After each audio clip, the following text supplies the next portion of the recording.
poder abrir nuevamente la palabra de Dios esta noche. Vamos al texto bíblico. Voy a leer varios textos, pero el primero es Lucas capítulo 14, versículos 10 al 16. Voy a leer el texto versículo por versículo, comentando para entender el significado de lo que está registrado aquí en este texto. Vamos a la lectura. Enseñaba Jesús en una sinagoga en sábado. Eso es lo que dice el versículo 10. Enseñaba Jesús en una sinagoga en sábado. Enseñaba. Parte del ministerio maravilloso de Cristo en esta tierra fue el trabajo de enseñar.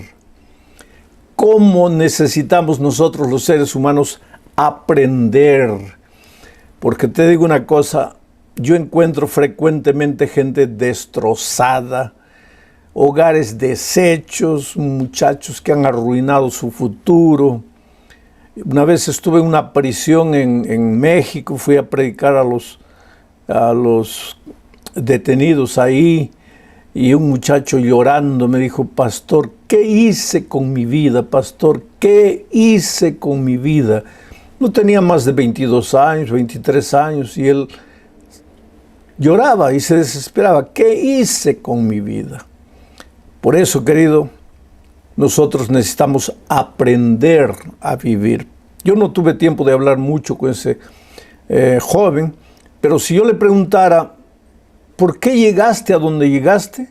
Él con toda seguridad me diría: pastor, yo quise lo mejor, yo no quise arruinarme, yo estaba atrás de mis sueños, pero infelizmente escogió el camino equivocado. Por eso, desde que Adán y Eva cayeron en el jardín del Edén, nosotros necesitamos aprender. Aprender es crecer. Y sabes, hay mucha gente que tiene miedo de aprender por un simple motivo. ¿Qué significa aprender? Aprender es salir del terreno que pisas, que conoces, y avanzar hacia el terreno que no conoces. Eso es aprender. Salir de lo que conoces y entrar a lo que no conoces. Y lógicamente lo desconocido te provoca miedo. Es un miedo inconsciente. Por eso mucha gente prefiere no aprender. Prefiere cerrar los ojos, cerrar los oídos. Gente que dice: no me hables, no quiero saber, porque en el fondo tienen miedo de aprender. Pero te digo una cosa, si tú quieres vivir, si quieres estar vivo, tienes que aprender. Porque los seres vivos aprendemos. Porque aprender es crecer, aprender es avanzar, aprender es caminar hacia adelante. Por eso el Señor Jesucristo dedicó una grande parte de su ministerio a enseñar. Y mira lo que dice el versículo 1. Enseñaba Jesús en una sinagoga en sábado. ¿Sabes dónde estaba esta sinagoga? En la ciudad de Capernaum, un pequeño poblado. Allí, en Capernaum, estaba esta sinagoga. Y te digo una cosa, ahí en Capernaum estaba la casa de la suegra de Pedro, donde Jesús hizo un milagro. Capernaum. Lo que me impresiona de este texto es que Jesús enseñaba en la sinagoga, ahí en Capernaum, en día de sábado. Claro que Jesús enseñaba todos los días, pero ¿por qué el texto bíblico dice que Jesús enseñaba en sábado? Porque el sábado, vamos a leer ese texto un poco más adelante, el sábado Jesús tenía la costumbre de dirigirse a la sinagoga. Era una especie de templo, de lugar de enseñanza, de lugar del estudio de la palabra de Dios. Y Jesús se dirigía ahí. ¿Por qué? Porque el sábado Él tenía la costumbre de dedicar a enseñar la palabra de Dios. Las personas se reunían para aprender el nombre de Dios. Y lógicamente también cantaban, alababan el nombre de Dios, oraban, pero abrían la Escritura para aprender. Jesús, por algún motivo que vamos a ver más adelante, los sábados tenía la costumbre de dirigirse a la sinagoga para estudiar la palabra de Dios. Ahora, si nosotros somos cristianos, es porque queremos ser como Cristo. Si nosotros somos discípulos, es porque somos seguidores de Jesús. ¿Qué cosa es un discípulo? Un discípulo es aquella persona que sigue a Jesús, que camina con Jesús, que va atrás de las pisadas de Jesús para ser igual a Jesús, para aprender de Jesús. Y si Jesús, mi maestro, se dirigía a la sinagoga para estudiar la palabra de Dios el sábado, yo que quiero ser como Jesús, ¿qué debería hacer?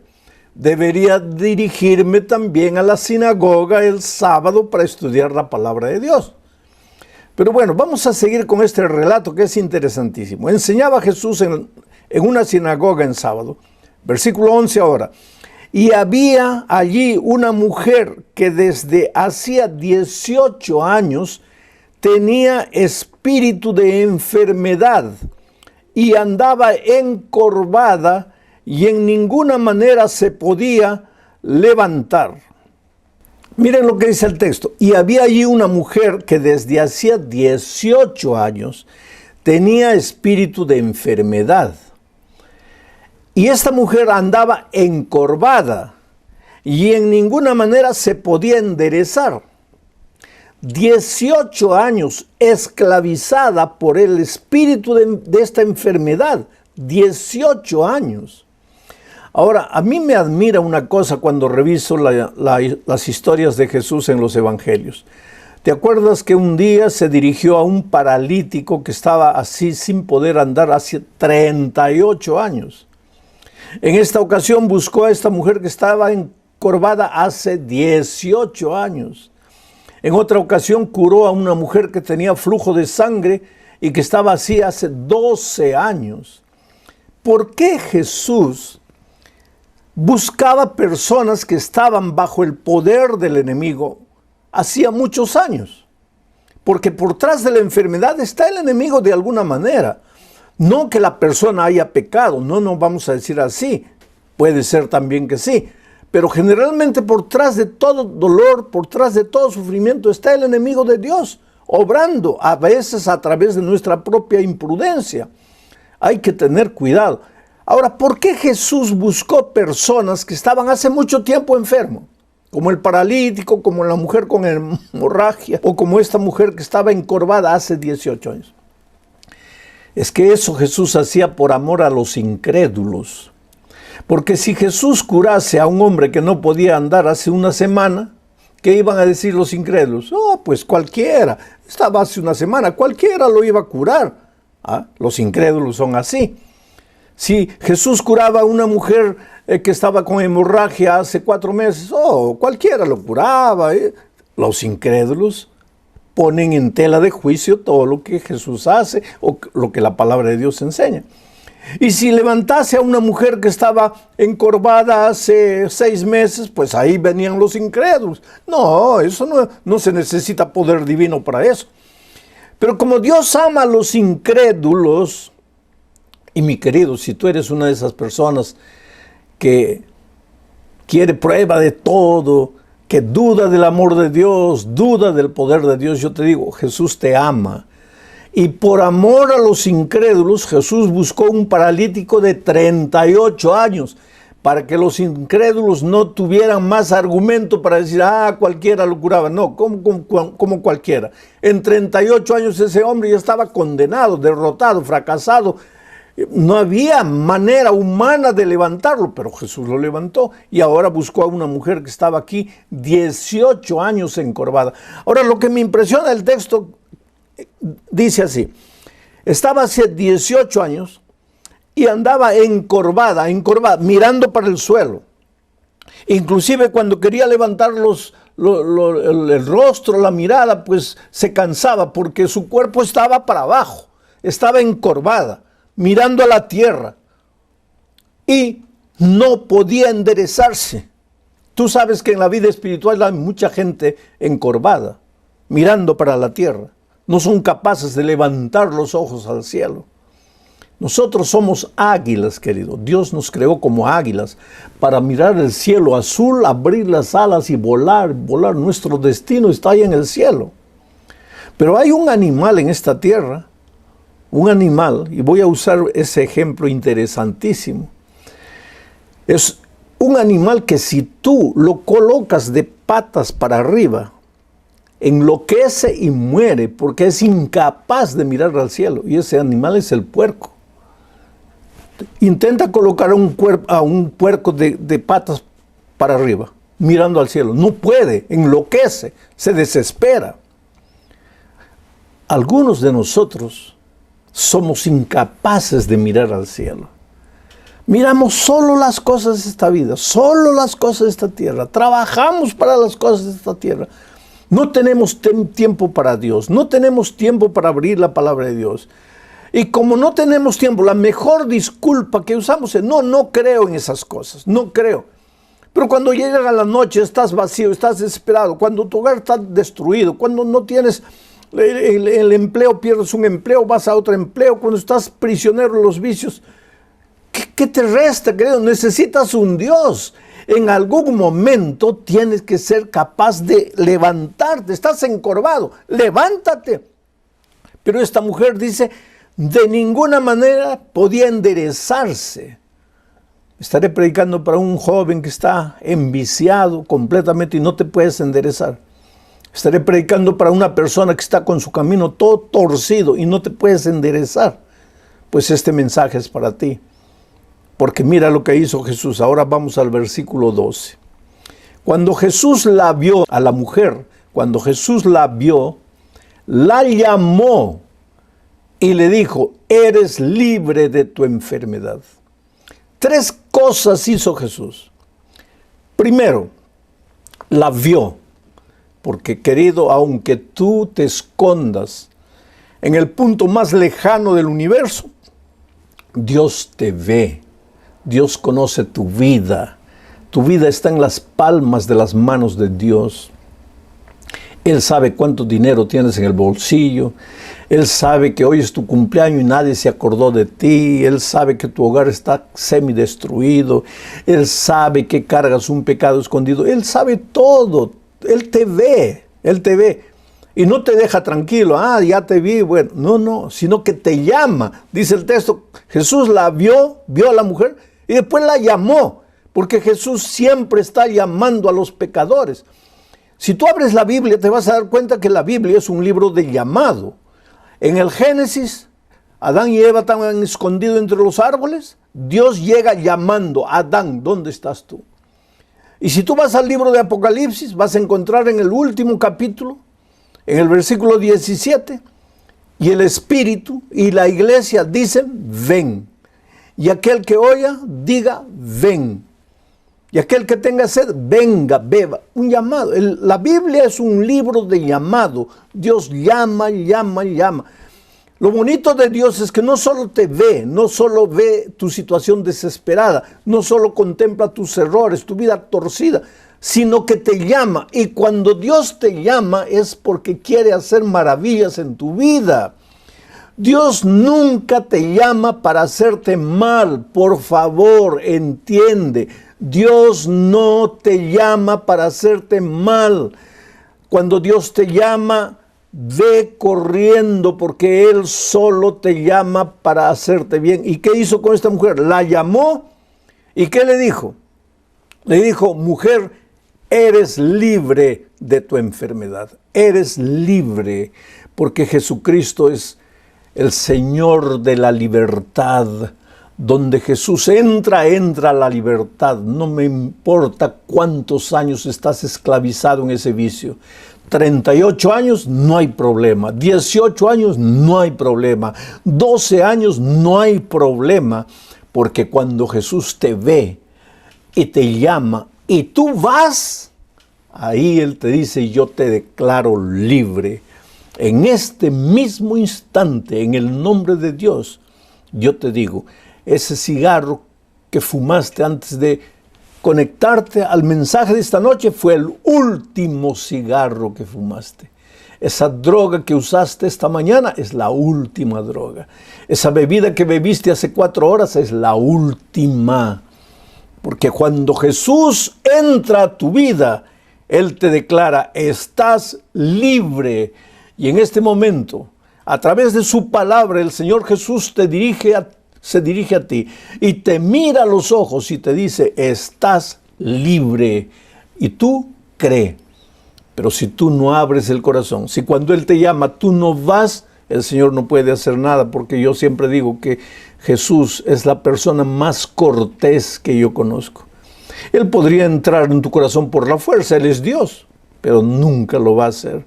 Él va a respetar tu libertad. Él te llama, pero eres tú el que tiene que ir, eres tú el que tiene que aceptar. Él no va a hacer nada por ti a la fuerza. Vamos al versículo 14. Dice, pero un alto dignatario de la sinagoga, un judío, enojado de que Jesús hubiera sanado en sábado, dijo a la gente, 6 días hay en que se debe trabajar en estos, pues venid y sed sanos, y no en sábado. Qué cosa maravillosa. Por un lado, la maravilla de la curación, de la liberación de esta mujer, pero por otro lado, qué cosa triste, la actitud de este hombre.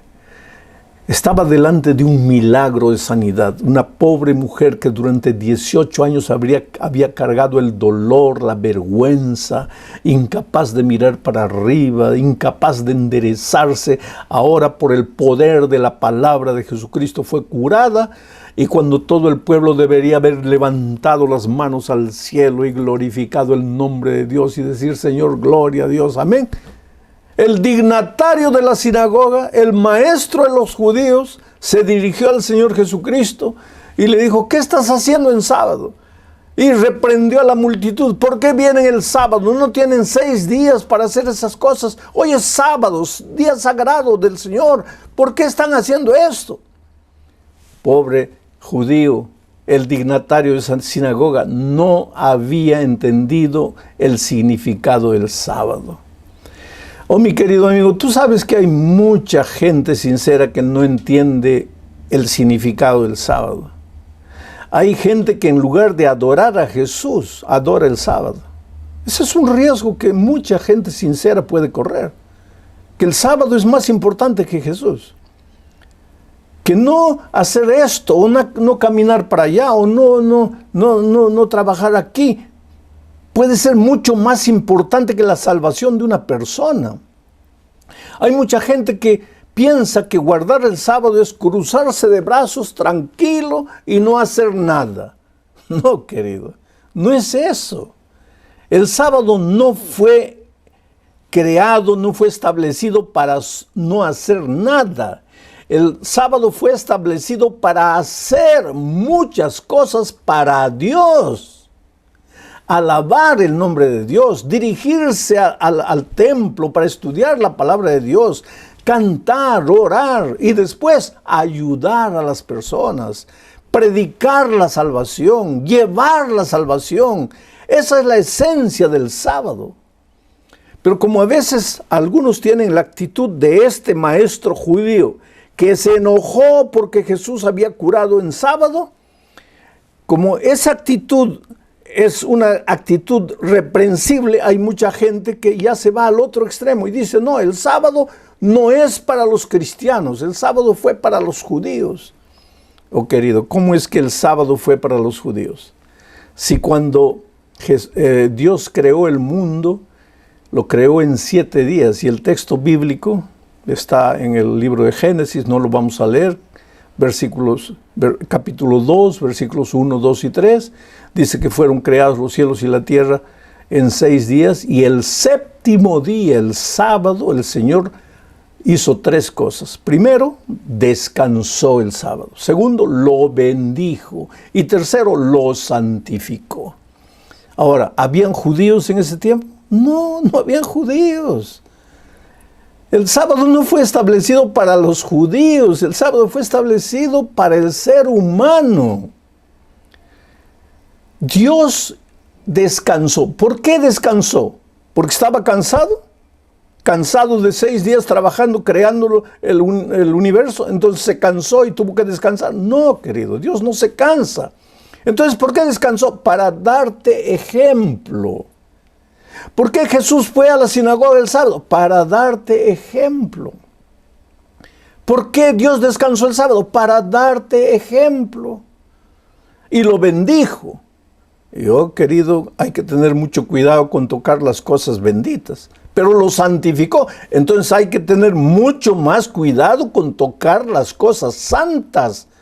¿Quién soy yo, pobre ser humano, para tocar algo que Dios bendijo y santificó? Pero hay muchos cristianos sinceros que piensan que el sábado fue dado para los judíos, o entonces que fue dado en las tablas de piedra de los 10 mandamientos en el monte Sinaí. Pero si tú vas a leer el libro de Éxodo, verás que las tablas de piedra fueron dadas en el Sinaí en el capítulo 20, del libro de Éxodo. Pero a partir del capítulo 16, faltando 4 capítulos para llegar al monte Sinaí, cuando Dios mandó maná del cielo, hizo caer maná 6 días, pero el sábado no hizo caer. Y la gente debería el viernes guardar maná para el día siguiente. Pero algunos no guardaron y fueron el sábado a buscar maná y no había y pasaron hambre. Y Dios les dijo, ustedes tienen que recordarse. Inclusive cuando les da la ley de Dios, dice, acuérdate del día de reposo. ¿Cómo te vas a acordar de algo que ya no existía? El pueblo judío no existía, pero el sábado existía, porque fue establecido en el jardín del Edén. Y por eso cuando Jesús estuvo en esta tierra, pues para darnos ejemplo iba al templo. Por eso voy a leer el texto de Lucas 4, del versículo 16 al 19. Dice así: el Espíritu del Señor está sobre mí. ¿Quién está diciendo esto? El Señor Jesucristo. El Señor Jesucristo se dejaba dirigir por el Espíritu. Fue engendrado en el Espíritu. Fue llevado a Egipto por el Espíritu. Inició su ministerio en el Espíritu. En la hora de su bautismo, el Espíritu estaba en forma de paloma. El Espíritu lo llevó al desierto. Y ahora cuando inicia su ministerio en la ciudad de Capernaum, es el texto que estoy leyendo de Lucas 4, 16 al 19, dice Jesús, el Espíritu del Señor está sobre mí. ¿Y para qué? ¿Qué es lo que el Espíritu hizo con Jesús? El Espíritu del Señor está sobre mí por cuanto me ha ungido para dar buenas nuevas a los pobres. Me ha enviado a sanar a los quebrantados de corazón, a pregonar libertad a los cautivos y vista a los ciegos, a poner en libertad a los oprimidos y a predicar el año agradable del Señor. ¿Y cuándo dijo esto Jesús? En el día del sábado. Él se dirigió al templo a alabar a Dios, a leer el texto bíblico, a estudiar la Biblia. ¿Y llevado por quién? Por el Espíritu. ¿Por qué tanto énfasis en el sábado? Porque el sábado es un símbolo de la redención. Te voy a explicar esto. En el jardín del Edén, Dios terminó la creación y estableció el sábado. Y el sábado se levantó como un monumento de la creación. Tú no puedes decir, yo creo en la creación, si no guardas el sábado, o si no crees en el sábado. El sábado fue un monumento de la creación. Pero ahí vino el diablo, arruinó toda la obra creadora de Dios. ¿Y Dios se quedó tranquilo? No, envió al Señor Jesucristo para restaurar la obra que el diablo había destruido. ¿Y qué hizo Jesús? Desarrolló su ministerio, guardó el sábado, enseñó el sábado, dejó el ejemplo en sábado, hizo milagros en sábado, 7 milagros de Jesucristo en sábado. Y finalmente, Él expiró en la cruz del Calvario, en el Espíritu, todo en el Espíritu.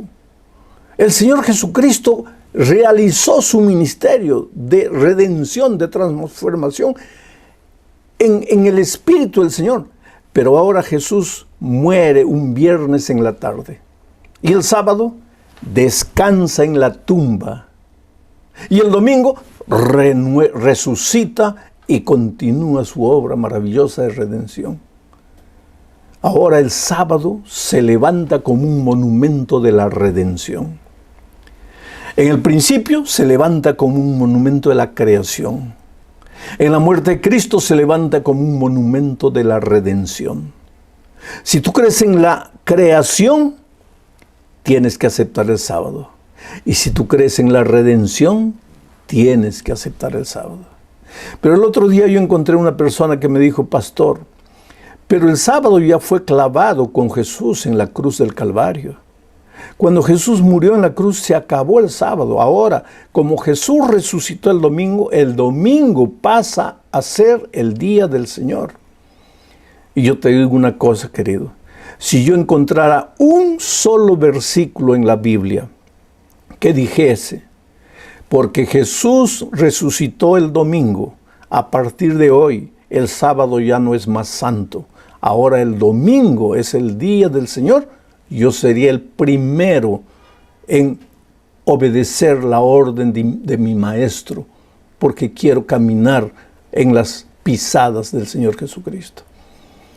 Pero no sucedió eso. Al contrario, miren lo que dice Lucas capítulo 23, versículos 54, 55 y 56. Ya Jesús había muerto. Era día de la preparación. ¿Qué es el día de la preparación? Viernes, el día de la preparación para el sábado. Era día de la preparación y estaba para comenzar el sábado, clarito. Las mujeres que lo habían acompañado desde Galilea lo siguieron y vieron el sepulcro y cómo fue puesto su cuerpo. Jesús ya estaba muerto, ahora colocaron su cuerpo en el sepulcro. Las mujeres vieron todo eso. ¿Qué mujeres? María, la madre del Señor, María Magdalena, otras mujeres.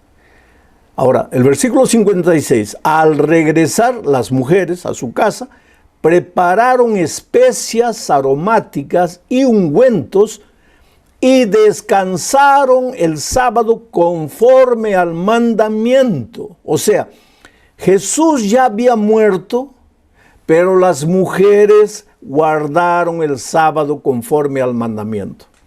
Y tú me puedes decir: pero pastor, había pasado solo un día. No, querido. Lucas escribió su evangelio 20 años después de la resurrección de Cristo. Y 20 años después, Lucas dice que las mujeres descansaron el sábado conforme al mandamiento. Porque el sábado nunca fue abolido por el Señor Jesucristo. Ahora, tienes que tener cuidado. Si tú piensas que porque guardas el sábado te vas a salvar, ahí estás completamente equivocado. El Señor Jesucristo es el único que te salva. Su gracia maravillosa te salva. Pero si tú amas al Señor Jesús, entonces vas a andar como Jesús anduvo. Vas a hacer lo que Jesús hizo.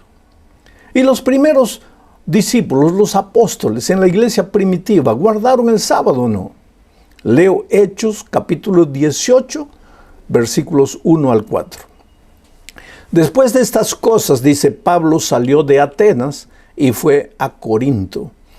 Y halló a un judío llamado Aquila, natural del Ponto, recién venido de Italia, con Priscila, su mujer, por cuanto Claudio, el emperador, había mandado que todos los judíos salieran de Roma. Fue a ellos. ¿Quién? Pablo. Fue a ellos. Y como era del mismo oficio, ambos preparaban tiendas, carpas, y como era del mismo oficio, se quedó con ellos. Y trabajaban juntos, pues el oficio de ellos era hacer tiendas. Y discutía en la sinagoga. El texto griego dice, y argumentaba, estudiaba, dialogaba, discutía en la sinagoga todos los sábados. No dice todos los domingos, ni todos los lunes. Tú puedes estudiar la palabra de Dios cualquier día de la semana. Tú puedes ir al templo cualquier día de la semana. Pero Pablo propositadamente se dirigía a la sinagoga, al templo, a estudiar la palabra de Dios el sábado. Y discutía en la sinagoga todos los sábados. Y ahora hay gente que dice, no, claro que Pablo iba el sábado a la sinagoga porque quería evangelizar a los judíos. Y el único día que los podría encontrar era el sábado, porque los judíos guardan el sábado. Pero el texto dice, y discutía en la sinagoga todos los sábados y persuadía a judíos y a griegos. Y los griegos no guardan el sábado. Los griegos no van a la sinagoga a guardar el sábado. Los griegos no tienen, en la fe de ellos no hay el sábado. Entonces, ¿por qué Pablo hablaba con ellos? Porque habían griegos que comenzaban a conocer el evangelio. Benditos estos griegos que cuando descubrieron la verdad del sábado, la asimilaron en su experiencia. Oh querido, el sábado es un día de reposo, establecido por Dios desde la creación para el ser humano. Es un día de salvación, es un día para predicar el evangelio. Para Jesucristo era un día para hacer milagros. El sábado tú, después de, en la parte de la mañana, haber ido a la iglesia, estudiado la palabra de Dios, alabado el nombre de Dios, cantado, en la tarde debes salir a visitar personas que no conocen a Jesucristo. Debes distribuir literatura cristiana, debes visitar hospitales, gente necesitada, gente carente. Debes hablar del amor de Dios. El sábado no es para dormir todo el día. El sábado es para alabar a Dios y para dedicarse a hacer obras de redención, obras de salvación en favor de las personas que todavía no conocen a Jesucristo. Ese fue el caso de Altagracia Mejía. Altagracia Mejía trabajaba ayudando personas de edad que necesitaban de otros para ayudarlos a caminar, a ayudarlos a bañarse, en fin. Siempre hay personas de edad que necesitan de ayuda. Y el trabajo de ella era eso. Hasta que un día llegó a trabajar con una señora, trabajó el lunes, martes, miércoles, jueves, viernes. El sábado fue a trabajar y la señora, la anciana, a quien ella cuidaba, le dijo, mira, hija, hoy día no vas a trabajar. Quiere decir, no vas a hacer todo lo que hacías durante la semana. Te vas a sentar aquí, vamos a hablar de las cosas de Dios. Y ella preguntó, ¿pero por qué? Y la anciana le dijo, porque hoy es el sábado, el día santo del Señor. Para Altagracia eso fue una novedad. ¿Cómo que sábado? ¿Cómo día santo del Señor? ¿De dónde usted viene con esa historia? Y ella sacó la palabra de Dios.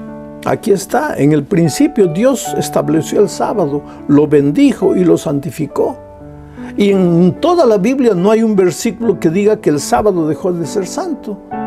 Entonces, como yo amo a Dios, como yo amo al Señor Jesús, como yo quiero seguir andando en los caminos de Jesús, yo guardo el sábado. El siguiente sábado, la viejita estaba un poco mejor de salud. Y le dijo, mira, hoy no nos vamos a quedar en casa, hoy vamos al templo. Yo me estaba quedando en casa porque no podía andar, pero hoy con tu ayuda vamos al templo. Yo quiero alabar el nombre de Dios. Y la llevó allá al templo y Altagracia por primera vez en su vida escuchó la palabra de Dios siendo predicada. Y el Espíritu de Dios trabajó en su corazón. Y entonces la viejita comenzó a estudiar la Biblia más y más con ella. Y Altagracia era una mujer sabia. ¿Por qué? Porque quería crecer. Porque quería crecer. Y todos los que quieren crecer tienen que aprender. Y ella fue estudiando la palabra de Dios y pues fue aprendiendo y entendió que el sábado no salva a nadie, pero solamente Jesús salva. Sin embargo, aquellos que son salvos por Jesucristo se deleitan en hacer la voluntad de Dios.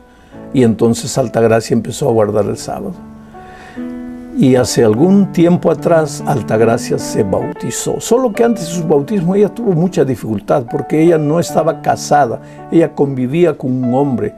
Y un hombre que no quería saber nada de la palabra de Dios. Y cuando se enteró que Altagracia estaba yendo a la iglesia, la amenazó. Inclusive la amenazó de muerte. O tú te quedas conmigo o tú te quedas con tu iglesia. Y Altagracia tuvo que salir de casa con su pequeña hija para seguir a Jesús. Y salió de casa y Dios la bendijo, porque Dios nunca deja a un hijo desamparado.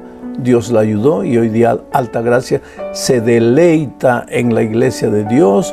Dios la bendice, nunca le ha faltado comida, Dios la protege juntamente con su hija.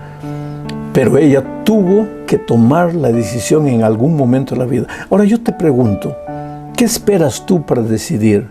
¿Qué esperas tú para aceptar a Jesús? ¿Hace cuántos años tú andas encorvado en esta vida, mirando solo las cosas de esta tierra? ¿Ya no crees que ha llegado el momento de levantarte, de mirar al cielo, de mirar las cosas espirituales, de enderezar tu camino?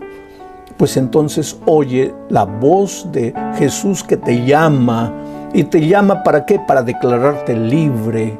Entonces ahí donde estás, acepta el llamado del Señor Jesucristo. Expresa tu decisión a través del internet, a un amigo que está a tu lado, a la persona que te invitó para que mires el programa. Expresa tu decisión y recuérdate, tú eres precioso para Dios. ¿Cómo eres precioso? ¿Cómo Dios te ama, querido? En este momento tal vez estás pasando por un momento difícil, las cosas no andan bien en casa, está todo mal, tú no ves luz al fondo del túnel, estás llorando, pero Dios te ama, Dios te ve y te llama para ayudarte. ¿Aceptarás su invitación? ¿Vendrás a Jesús? Y el texto que escogí para esta noche es el capítulo 11 de Hebreos, versículo 4. Por la fe, Abel ofreció a Dios más excelente sacrificio que Caín. Esa es la primera parte y me voy a detener aquí. Por la fe, Abel ofreció a Dios excelente sacrificio. Por la fe. ¿Qué es fe? A veces hablamos mucho de fe, pero no entendemos qué es la fe. Si le pudiéramos buscar un sinónimo a la palabra fe, ese sinónimo sería confianza. Así que cuando tú dices, yo tengo fe en Dios, estás diciendo, yo confío en Dios. Cuando tú dices, yo ya tuve fe en Dios, pero ahora ya no la tengo, estás queriendo decir, yo ya confié un día en Dios, pero ahora ya no confío. Fe es confianza. Y el texto bíblico de esta noche dice que por la fe, o sea, por la confianza que Dios tenía en Dios, que Abel tenía en Dios, ofreció excelente sacrificio. Confianza. El asunto es que para que tú confíes en alguien, tienes que conocer a esa persona.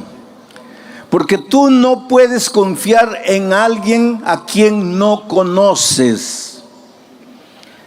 Hoy día muchas personas están siendo heridas por causa del internet, porque confían en personas a quien no conocen. Por favor, querido, especialmente si eres joven, ¿cómo vas a conocer a alguien por el internet? Las personas se conocen personalmente, cara a cara. ¿Cómo puedes decir que amas a alguien por el internet? Y las consecuencias a veces son tristes. Porque para confiar en una persona hay que conocerla. Y para conocer a una persona hay que interrelacionarse personalmente. Hay que saber cómo es la otra persona, quién es.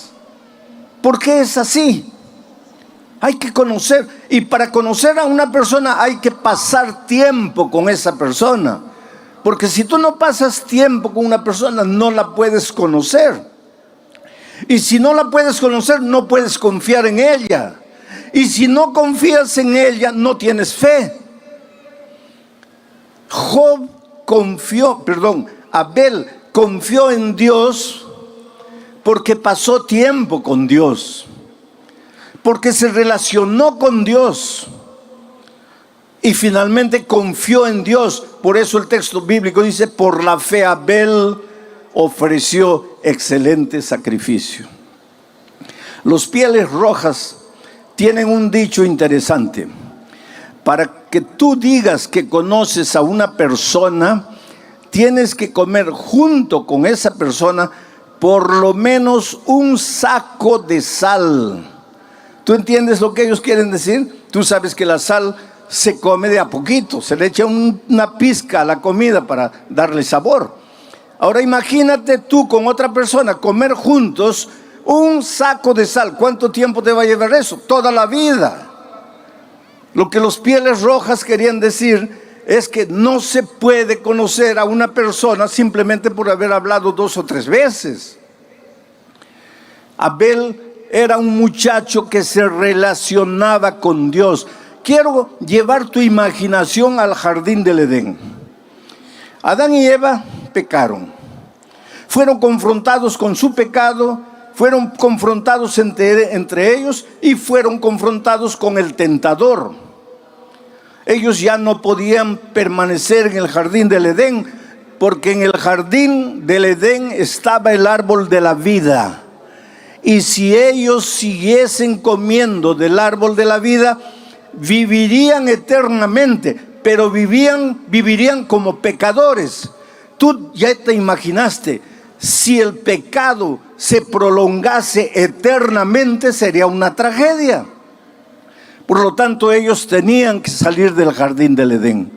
Y salieron. Y el texto bíblico de Génesis dice que Dios colocó un querubín con una espada brillante en la puerta del jardín. ¿A dónde se fueron Adán y Eva? Salieron del jardín para vivir fuera del jardín. Se alejaron de Dios, pero podían ver el jardín. Y podían ver al ángel guardián del jardín. Y cuando Caín y Abel nacieron, Adán y Eva los llevaban de pequeñitos a la frontera del jardín. Y de lejos les mostraban a los hijos y les decían: nosotros vivíamos allí, éramos felices, éramos perfectos. No había dolor, no había calor, no había frío, no había necesidad. El trabajo no era pesado como ahora para nosotros. Todo era paz, todo era armonía. Y seguramente que los hijitos le preguntaban: ¿y por qué ustedes salieron de ahí? Y ellos con lágrimas en los ojos les explicaban: es que nosotros hicimos algo que no debíamos hacer. Dios nos había dicho que podíamos comer de cualquier árbol del jardín, menos del árbol del conocimiento del bien y del mal, y nosotros comimos. Y tuvimos que salir porque el pecado tiene consecuencias. Oh querido, quisiera que esta noche tú colocases en tu mente y en tu corazón una verdad incontestable. El pecado tiene consecuencias. Y te lo voy a explicar de una manera irrisoria. Imagínate que tú te arrojas del 20º piso porque decides quitarte la vida.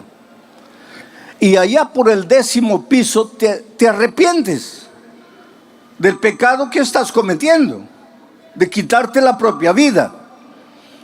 Y clamas a Dios: Señor, perdóname. Ahora, conociendo la misericordia y el amor de Dios y sabiendo que Dios es un Dios siempre pronto, listo a perdonar, ¿tú crees que Dios te perdona o no te perdona en el momento que tú dices: Señor, perdóname?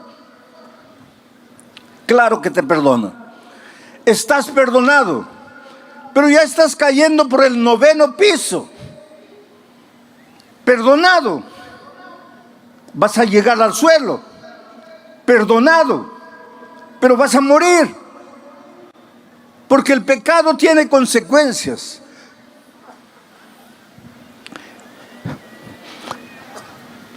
Yo siempre digo una cosa: Dios te perdona. Tú eres la cosa más linda que Jesús tiene en esta vida. Oh querido, no hay nada que hayas hecho en la vida que Dios no te perdone. Dios te perdona todo. Pastor, usted dice eso porque no sabe lo que yo he hecho. No importa lo que hayas hecho. No importa si has caído en lo más profundo de la miseria, en lo más profundo del pecado. No importa si tus manos están manchadas de sangre, droga, prostitución, lo que tú quieras. Dios te perdona todo. Pero la vida no te perdona. Es por eso que cuando estás cayendo del 20º piso y pides perdón en el 10º, Dios te perdona, pero la vida no te perdona. Vas a caer y vas a morir. Perdonado, pero vas a morir. Yo estaba saliendo de un estadio en San Pablo y un muchacho corrió y me abrazó llorando y me dice: pastor, usted dice que Dios perdona todo, pero a mí Dios no me ha perdonado. Y le pregunté por qué él decía eso.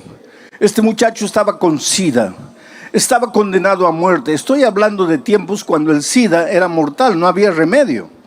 Hoy día tampoco hay remedio, pero se puede prolongar la vida. En esos tiempos no. Ese muchacho estaba ya por morir. Y él decía: a mí Dios no me ha perdonado porque mi pecado fue horrible. Y yo le dije: hijo, Dios sí te perdonó. Y él me dice: pastor, pero si me perdonó, ¿por qué no me cura? Pues ahí está la cosa, hijo. Dios te perdonó, pero la vida no te perdona. Adán y Eva pecaron. ¿Pidieron perdón a Dios? Sí, pero tuvieron que salir del jardín del Edén. Y ahora llevaban a sus pequeños hijos a la frontera y les mostraban: miren. Y seguramente, yo imagino que Adán y Eva lloraban. Y le decían: hijo, si pudiésemos volver atrás, jamás habríamos hecho la tontería que hicimos. Pero la hicimos y ahora estamos en esta tierra de dolor cuando podríamos estar en el jardín. A medida que Caín y Abel crecían, ambos iban a mirar la frontera del jardín. Ambos miraban de lejos al querubín con la espada en la mano. Y delante de ese cuadro, los dos reaccionaron de maneras diferentes. Porque Abel entendió la naturaleza del pecado y entendió la solución para el pecado. Porque Adán y Eva les contaban a ellos que cuando estaban desnudos, cuando no sabían qué hacer, cuando estaban cargados de vergüenza por causa del pecado, el Señor sacrificó un cordero. La sangre de ese cordero se derramó. Con la piel de ese cordero se preparó túnicas para cubrir la desnudez de Adán y Eva. Y en ese acto de sacrificio, el primero de la Biblia, Dios estaba diciendo: hijo, que no importa en el problema a donde caíste por causa de tus decisiones torpes, no importa si te sientes embarrado en el fondo del pozo, hay solución para ti. Pero la solución involucra sangre, derramamiento de sangre. En el jardín del Edén, la sangre del cordero, pero en nuestro caso, la sangre del Cordero de Dios que quita el pecado del mundo, el Señor Jesucristo en la cruz del Calvario. Pero hay solución para ti esta noche. Puedes venir a Jesús trayéndole tu vida, tu pasado. Pastor, tengo vergüenza de mi pasado, tengo asco de mi pasado. Pues tráele tu vergüenza, tráele tu asco. Antes que tú llegues, el Señor Jesús, como el Padre al Hijo pródigo, correrá y te abrazará y te besará. Y en su amor te limpiará y te transformará y te hará un nuevo ser humano. porque esa es la promesa divina. Delante de aquel cuadro, Abel entendió que él, si se relacionaba con Dios, si ejercía la fe en Dios, si confiaba en Dios, debería ofrecer un sacrificio excelente. Solo, querido, que tú no le puedes ofrecer a Dios nada, porque nada bueno tienes. Por más que te esfuerces para producir buenas obras, obras de justicia, tu justicia para Dios es como trapo de inmundicia. No quieras tú presentarle a Dios tu buen comportamiento. No quieras tú creer que la salvación es porque dejaste de fumar o de beber, o porque no comes carne de puerco, o porque guardas el sábado, o porque haces esto, o porque haces aquello. Todo eso para Dios es como trapo de inmundicia. ¿Y sabe por qué? Porque quien produce esas obras son tus manos de inmundicia, porque somos humanos, manchados de pecado. Por lo tanto, el único sacrificio aceptable para Dios no es nuestro sacrificio humano, es la sangre maravillosa del Cordero. Necesitas creer en Jesús.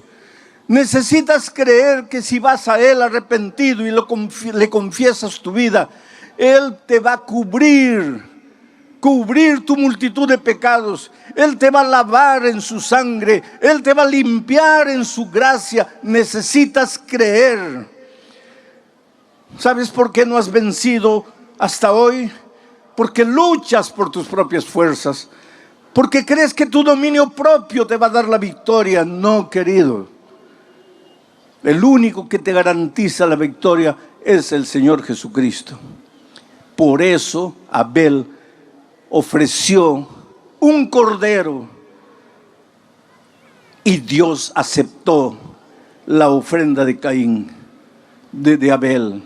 Mientras que Caín ofreció el fruto de sus manos, el fruto de la tierra, y Dios no aprobó el esfuerzo humano. Dios aprobó la gracia de Cristo, y por eso el fuego vino y consumió la ofrenda de Abel. Pero el texto sigue diciendo, vamos a volver al texto, por favor coloquen en la pantalla. Por la fe Abel ofreció a Dios más excelente sacrificio que Caín, por lo cual alcanzó testimonio de que era justo. Esa es la parte que voy a desarrollar ahora. Por lo cual alcanzó testimonio de que era justo. ¿Quién alcanzó el testimonio de que era justo? Abel. ¿Y quién dio el testimonio de que era justo? Dios. ¿Y por qué Dios dio en favor de Abel el testimonio de que era justo? Porque él ofreció un cordero, la gracia maravillosa de Jesucristo. Nota que el texto, pueden sacar el texto, no dice que Abel se declaró justo, porque el justo nunca cree que es justo. El verdadero justo siempre se siente pecador. Yo me preocupo cuando veo a algún cristiano que se siente justo, o por lo menos se siente con el derecho de acusar al pecador, de mirar al pecador, de juzgar al pecador. ¿Qué derecho tienes tú de apuntar el pecado de tu hermano? Mira la viga de tus ojos, no mires la paja del ojo de tu hermano. Tú no eres justo. Abel no dijo, yo soy justo porque Dios aprobó mi sacrificio, sino que Dios dio testimonio de que era justo. Dios el justo. Ahora hay una cosa. Abel llevó un cordero, creyó en la sangre de Jesús, creyó en la gracia de Jesucristo, Pero enseguida Dios dijo, este hombre es justo. Justo es aquel que anda en la justicia. Justo es aquel que hace obras de justicia. Pero Abel no hizo las obras de justicia con sus esfuerzos propios. Abel obró las obras de justicia porque creyó en la gracia maravillosa de Cristo. Por favor, nunca pienses que tú puedes salvarte por tus obras de justicia humana. Pero tampoco pienses que porque eres salvo por la gracia de Cristo, puedes vivir como tú quieres. No. A partir del momento en que Jesús te limpia, te purifica de tus pecados, te prepara para andar en las obras de justicia. Porque Dios es un Dios justo y quiere que sus hijos caminen por los caminos de justicia. Por eso en el Salmo 23, David dice que el buen pastor conduce a su rebaño por las veredas de justicia. ¿Y dónde encuentras tú el concepto de la justicia desarrollado?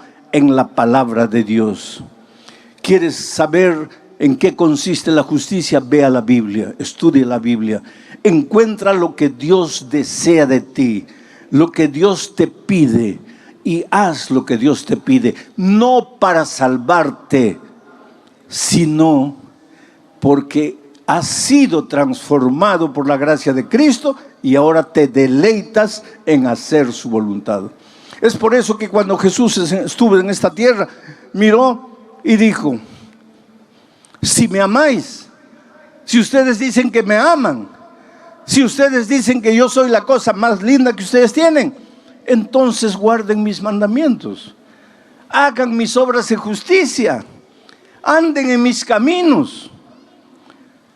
¿Por qué los seres humanos creemos que la gracia está separada de las obras? ¿Por qué pensamos que el que se salva por la gracia no tiene que realizar buenas obras? ¿O por qué hay cristianos que piensan que la gracia es barata, que las obras son las importantes? Pero si es tan simple de entender. Cristo te salva por su gracia, pero lógicamente que ahora has sido salvo por la gracia, tienes que andar en sus caminos, tienes que hacer su voluntad, tienes que obrar obras de justicia. Ahora, ¿cuál es el sacrificio que tú tienes que entregar al Señor Jesucristo? El sacrificio de Abel fue perfecto. ¿Cuál es tu sacrificio? Romanos, voy a pedir que salten al texto de Romanos capítulo 12, versículo 1. Quiero leer aquí. Romanos capítulo 12, versículos 1 y 2, para responder la pregunta, ¿qué sacrificio tienes que entregarle tú? Abel ofreció un perfecto sacrificio. ¿Y tú? Dice así, así que hermanos, ¿y quién escribe es Pablo? Así que hermanos, os ruego, por las misericordias de Dios, que presentéis vuestros cuerpos en sacrificio vivo, santo, agradable a Dios, que es vuestro culto racional. Sigue. No os conforméis a este siglo, sino transformaos por medio de la renovación de vuestro entendimiento, para que comprobéis cuál es la buena voluntad de Dios, agradable y perfecta. ¿Quieres experimentar en tu vida la voluntad de Dios agradable y perfecta? ¿Cómo sería si tu matrimonio fuese la voluntad de Dios? Si la empresa que has abierto fuese de acuerdo a la voluntad de Dios. Si el curso universitario que has escogido fuese de acuerdo a la voluntad de Dios. Imagina cómo sería tu vida. Sería una vida plena, una vida realizada, una vida feliz, porque es el desarrollo de la buena voluntad de Dios.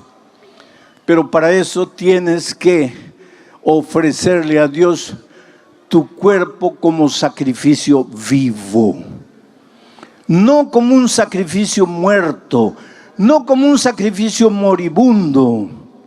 Esto no quiere decir que no te puedas entregar al Señor Jesucristo con 80 años ya para morir. Puedes hacerlo y Dios se va a alegrar y te ama y te acepta. Pero si le puedes entregar la vida a Cristo hoy con 20 años, en la plenitud de la vida, como un sacrificio vivo, ¿por qué tienes que esperar a los 80 años cuando ya no puedes hacer nada por el Señor Jesucristo? Oh querido, tú eres maravilloso, tú tienes talento, tú tienes vida, tú tienes juventud, tú tienes fuerza. No la destruyas en la miseria de la vida. No pases noches y noches desperdiciando tu vida en los placeres de este mundo. Entrégale tu ser entero a Dios como sacrificio vivo. Y deja que la buena y agradable voluntad de Dios se haga realidad en tu vida. Y tendrás paz y serás feliz. Yo me acuerdo de una historia triste de una abogada que comenzó a sentirse mal y fue al médico. Y el médico, después de unos exámenes, le dijo: estás con SIDA. Pero ella nunca le había sido infiel al esposo. ¿Cómo podría estar contagiada de SIDA? Evidentemente el esposo había traído esa enfermedad a la familia. Pero cuando la abogada recibió el diagnóstico de que estaba con SIDA, el consultorio de la médica era a las orillas del mar de Copacabana. Ella salió con el papel en la mano, caminó hasta la playa, se sentó en la arena y recordó toda su vida. Solo había tenido un hombre en la vida, su esposo. Habían comenzado a flirtear cuando tenían 12, 13 años. Comenzaron a enamorar a los 15 años contra la voluntad de los padres. Ella le repetía desde la ventana las palabras de una poesía que muchos de ustedes conocen. Quítate de la ventana, chiquillo loco, que mi madre no te quiere, ni yo tampoco. Pero el muchacho insistía y la conquistó. Y a los 15 años de edad empezaron a enamorar. Ese muchacho no quería saber nada con la vida, solo amigos, al principio cigarro, después bebida, después drogas. Y los padres le decían a la hija: pero hija, ¿cómo te vas a casar con un muchacho así? Tú, una abogada, ¿cómo te vas a casar con un hombre irresponsable que solo quiere disfrutar de tu dinero? Porque él no trabaja, él no es profesional, él no estudia, él solo vive en las drogas, en la bebida. Y ella respondía a sus padres con aquella frase famosa de las chicas: mi amor lo va a cambiar. Oh querido, tu amor no cambia a nadie. Por favor, no te engañes. Pero en esta vida todos tenemos que tomar decisiones. Caín tomó una decisión errada. Abel tomó la decisión correcta. Esta jueza, esta abogada, tomó una decisión errada. Se casó con la persona errada, con una persona que no quería saber literalmente nada con las responsabilidades de la vida, que solo quería pasarla bien, que solo quería disfrutar de los placeres de esta vida. Ella fue una buena esposa, respetó a su esposo en todo tiempo, pero él no. Y ahora ella estaba con SIDA. Estoy hablando de tiempos antiguos, vuelvo a repetir, cuando no había remedio ni prolongación de vida para los enfermos de SIDA. Ella volvió para la casa. Él no estaba. Ella esperó hasta las 11 de la noche. Él no llegaba. ella sentada en la sala, cuando a medianoche le apareció. Y él sabía que su esposa había ido al médico. Y él sabía que ese día le darían los resultados a la esposa. Y él sabía que ya estaba con SIDA y que la única persona que podría haber pasado la enfermedad para ella era él. Por eso cuando él abrió la puerta y vio a la esposa sentada en la sala, lo primero que hizo fue caer de rodillas y decirle: querida, me perdona, por favor, perdóname. Yo arruiné tu vida, yo te condené a muerte, yo no puedo hacer nada para resolver el problema, yo solo te puedo pedir perdón. Pero la cólera tomó cuenta de ella. De repente vio todo oscuro, perdió la paciencia y le gritó: ¿tú piensas que porque te arrodillas y me pides perdón has resuelto mi problema? Voy a morir y tú eres el único culpable. Has vivido todo el tiempo de mi dinero, nunca has trabajado, nunca te has comprometido con nada y me has condenado a muerte. Llegó un momento de ira y entró al cuarto, agarró un revólver y le dio 6 tiros al esposo y lo mató. Enseguida llamó a la policía y se entregó. Y fue presa. Y fue condenada. Y en la prisión quería morir. Decía: Señor, si estoy con SIDA y si ya siento los síntomas, ¿por qué no acabas de una vez con mi vida? ¿Para qué estoy aquí? Y ahí entra el ministerio de la radio, porque la radio tiene la capacidad de entrar a los lugares a donde nadie entra. Yo estuve en un país musulmán, cuyo nombre no voy a decir, para proteger a los misioneros allá, a donde el evangelio entró a través de las leyes de prohibición y todo, y hay un núcleo de musulmanes que se volvieron cristianos a través del ministerio de la radio. Es por eso que cuando alguna vez te piden una ofrenda para la radio, no tengas miedo de ofrendar. La radio puede llegar con el evangelio a los rincones más apartados, y la radio llegó a la vida de esta abogada con el evangelio en su momento de desesperación, y ella entendió que Jesucristo era Dios y con los hombres no podrían hacer, Jesús podría hacer, y que el milagro maravilloso de Cristo tal vez no sería curarla del SIDA, mas curarla del alma, para enfrentar la muerte sin miedo y sin temor, con la esperanza de encontrarse con Jesucristo cuando Él viniera. Y aceptó a Jesucristo y fue bautizada. Pero entonces ya estaba en las últimas y la sacaron de la prisión y la llevaron al hospital, y ya sentía que la muerte se le acercaba. Y entonces cuando el pastor la visitó, ella le dijo: pastor, yo no tengo miedo de morir, porque en la Biblia aprendí que los cristianos no morimos, solamente dormimos hasta la segunda venida de Cristo, y que cuando Cristo venga, yo resucitaré para encontrarme con el Señor Jesús. La más grande decisión que he tomado de mi vida fue aceptar al Señor Jesús y bautizarme. Y le dijo: anoche tuve un sueño.